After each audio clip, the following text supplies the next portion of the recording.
At the outset, uh, I would like to thank COCOMI for inviting me to participate in this rebuttal. In fact, when I listened to General Sokin's speech, a presentation there in Delhi, I find that he has made some uh, very important statements, like that Delhi doesn't understand the Northeast or doesn't even try to understand the Northeast, which is absolutely right. And most of the ills that plague the state and the region is basically because of that. Even he himself says that Manipur joined the Union of India, the Republic of India in 1949. Earlier at that time, there was no Republic of India. We joined the then Dominion of India on the 15th of October 1949, and we were for some time under the Extra Territorial Jurisdiction Act till the Mer State Chief Commissioner's order on 20th January 1950 was issued. Then on the 26th January of 1950, when the Indian Constitution came into being, we became a Parsi state. So that indicates the level of, or the lack of awareness of what actually happened in Manipur. We had a series of demands. When we were kids also, we were there. We demanded, then we were given a territorial council, and then with no power, then a territorial assembly with very limited power, and then in 1972, on the 21st of January, we got statehood when I was in college. And most of the ills, I again repeat, that is plaguing the state is because of the incompetent and inexperienced chief commissioners who were sent to lead the administration in the state. They have done maximum damage to the state. Everyone will agree that the monopoly of violence should be only with the state. And if there is any other center of power using violence as a mean to control, then there is going to be anarchy. And that is exactly what is happening in Manipur. And he also indicated that with the president rule being in Manipur, steps will be taken. But we have to look into why do our boys, the youths, took up arms. Because the state has utterly failed to defend the life and property, and life, liberty, and property as enshrined in Article 21 and Article 300A of the Constitution. And only then these boys have picked up the arms. Now there is an amnesty going on for 7 days, which ends on the 27th. But has any representative of the administration indicated that yes, we are there, we will look into the security of the villages and the individuals, of all the citizens in Manipur, and that you deposit or surrender your arms? That assurance is there, never there. And there is total trust deficit of the people on the government. And that needs to be instilled so that people has a belief in the government that the government will do justice and that the rule of law will be established. It is not only what is being done, but the perception of the people that is important. It is perception that moves the earth. And there is a saying that Caesar's wife should not only be pure, but she should also be seen to be pure. And that is to be brought in Manipur. There is a very wrong narrative which he did not mention, but which is given in many of the statements, that when COCOMI declared war, it was against the Kuki-Chin people. It is not. It was qualified. Kuki-Chin narco-terrorists was the term used by COCOMI at the time of the declaration. Everybody agrees that members from every community participate in the drug trade, whether it is the Mayang, the Meitei, the Pangal, whoever is there is involved. But it is only one community from where members are involved in narco-terrorism. And it is against this group. It is not against all the Kuki-Chin. And in fact, when the government declares when the government issues the relevant orders under the ILP regime, they have indicated that anybody who has come before 1961 will be treated as indigenous people. Then why is the Caucasian brothers not agreeing to the implementation of the NRC? That makes people believe that immigration is still going on. 1961, even though many organizations, communities say that 1951, the first census after Manipur merged with the Union of India, should be taken as the cutoff year. Government in its wisdom have decided that's 1961. And in 1961, if there is no further migration, then every person in Manipur should have accepted or agreed, or at least not opposed the implementation of NRC with a cutoff year of 1961. He dwelled about the census, and I have very little faith on the census of Manipur, and I will give you the reasons. Till 1991, there was a reasonable accuracy in the census, but political drama started entering in 2001 and 2011 census. So much so that in certain subdivision, the 10-year growth was 170%, 130%. There was objection from the state government, and a table correction was made. And those subdivisions where the growth is about 170% was reduced to around 130%. How can there be a 130% growth except through migration or through manipulation through the figures? And this is confirmed by the number of Aadhaar issued. Aadhaar is a cumulative number. And with time, the number should be more than the census figure of 2011. In some of the districts like Imphal East, West, Jiribam, the Aadhaar issued is about 106, 107%, whereas in district like Senapati, it is only around 56%. In Chandil, it's about 70%. That means the population figure that was entered in the census is not supported by individuals. So over-reliance on the census data in respect of Manipur is fraught with danger.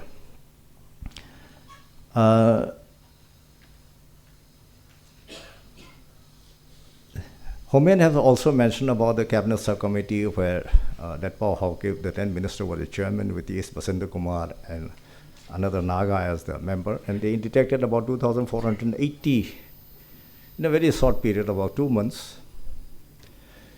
And there was some illegal villages, unauthorized villages were also detected. Maximum was in Chandil and Tengnopal. If the present crisis has not started on 23rd May, and if this subcommittee was allowed to continue its work, they would have detected much more. I have met with army commanders who say, oh sir, what is 1 lakh population? What is 2 lakhs population migration? I think we have got a population of, say, around 32.5 lakhs now. 1 lakh, 2 lakh makes much of a difference, and particularly in a very pluralistic society, a few thousand in a certain area can change the demographic profile of the region. We have seen in the election in Tengnopal, where an entry of 2,000 odd people have given a totally different electoral result.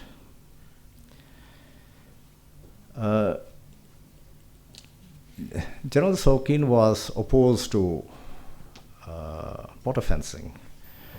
And I have very little to say about border fencing because I feel that it is the subject of the center, which has to look into the internal security aspect, and the states will have very little say. And I do not know why the former Chief Minister of Manipur was dwelling on it, because it is not his subject. But if we look into the border fencing, The Pakistan border fencing started in 1980, then with Bangladesh in 1986. Then in 2010-11, the Burma border along the Mori Stretch of 10 kilometers was sanctioned. It is up to the government of India to decide whether there should be a border fencing or not, and it has to be depending on the feedback from the ground, from its security agencies. Our border is very poorly guarded, is accepted, because Assam Rifle, with a force of around 46 battalions, which was involved mainly in CI ops, was given the task in 2004 under the one border, one force policy to guard this 1,643 kilometer stretch of road. And it will require at least 20 to 30 battalions to guard. And with about 14, 15 in the ground, and without border patrolling, laying emphasis on ambushes, there is no way to guard a border, because there is no border post, no border fencing. The latest information we got is that only 9.216 kilometers of the fence has been completed, and that even the side road has not been completed. But we should also remember that the Meitei organization were against this fencing, and the delay is because of the opposition to this fencing. The reason is that we have to leave out huge chunk of Indian territory, because we can't fence on the border, right on the border. We have to come about 150 or 100 feet away, and because of the terrain, we have to surrender a huge tract of land. Once the fencing is on our side, the remaining part, which should technically belong to India, will be occupied by the villagers of the other country. So that makes it very difficult for the agency which is constructing the fence. And the way the things are going, it will take a century to complete this border fencing.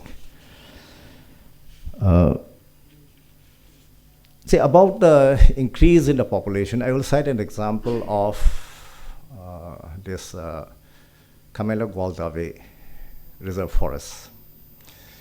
When the Darbar was announced this reservation in 1946, there were 7 villages, 1 Tangkhul, Naga, 1 Kom, then 1 Maring, and 4 Kuki villages. Now there are 52 villages, which includes 2 Naga, 1 Meitei, 3 Kom, and 46 Kuki villages. In between, sometime in the 80s, there was a Bengal village also, but after the Naga Kuki ethnic violence, along with the Maring, they moved out from this place. So now there are 52 villages, and the sprouting of the villages from 1946 to till now, by some more than 1,000%, cannot be through natural growth. It has to be through immigration. In a newspaper report in April-May of 2022, it was mentioned that in addition to the 2,803 recognized villages in the state, there were 966 applications for recognition of new villages. And it is mostly in Kuki-dominated areas. Then in a response to a assembly question in 2004 August by the Honorable Chief Minister, it says that there are 2,743 recognized villages and 50 new village recognition applications have been received. And in addition, there are 1,115 machets or hamlets. Machets are villages which are broken from the original villages, and they continue to pay the hill house tax to the chief of the original village. So whatever new in 2002, wherever claims for recognition has been made, they have converted into the machets so that their legality is not challenged.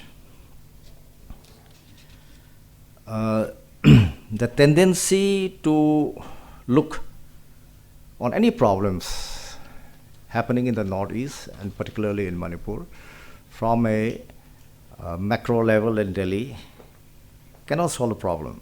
There are even claims now that the British administered the hill areas and the valley, and the Darbar administered the valley area in Manipur after the British conquest in 1891, which is absolutely incorrect. The British, under the rules for the management of the state of Manipur in 1917 and 1935, after the India Act came, Government of India Act came, the British administered the hill people, not a hill area. The rest by the British, by the Darbar. And if a hill people is involved in a crime or anything in the valley, it is the British who will decide the case. So much so that when Manipur got independence on August of 1947, one of the first law to be enacted is the Manipur State Hill People Administration Act of 1947, which was mentioned in Article 38 of the Manipur Constitution Act. The administration was not on the basis of land. If the land was governed by the British, then why should the Darbar be the authority to declare forest as a reserve forest? It is all the reservation, reserve forest declaration during the British period, from 1993 onwards to 1946, was done by the Darbar, not by the political agent. So, not only in Delhi, even in Manipur, even bureaucracy sitting in Manipur in the Secretariat doesn't know the nuanced difference between administration of the land and administration of the hill people. Another point is that the term hill areas were first used in the Manipur Land Revenue and Land Reforms Act of 1960, a law passed by the parliament. And it was for the first time it was used. And this was reinforced by Article 371C, which was incorporated in 1971 by a constitutional amendment, where the scheduled hill areas were mentioned. I would like to make a general observation that in the Northeast, whenever a place is under insurgency movements, the first reaction of the government of India is to pump in money. Nagaland happened, Manipur happened, Mizoram happened, and the district council area of Tripura happened. Money was pumped in. And there's no accountability on how the money is used. As a result, after 20, 30, 40 years, they have made very proud members of communities, indigenous communities, into beggars. And that is why for every small thing we go to Delhi to beg, because we have been made into beggars by the policy of the government of India. Despite claiming that Delhi doesn't understand the Northeast, which is correct, the so-called experts also doesn't even make an attempt to understand the reason, even though they continue writing books, coming out with high-sounding names. But the people of Manipur should understand that people from outside will not come to bring a solution to any problem of the state. We all together, whatever the differences, we have to sit together and thrash out so that normalcy comes back to the state. With this few observations, I thank you very much. Thank you again. Thank you, Yampung. Now,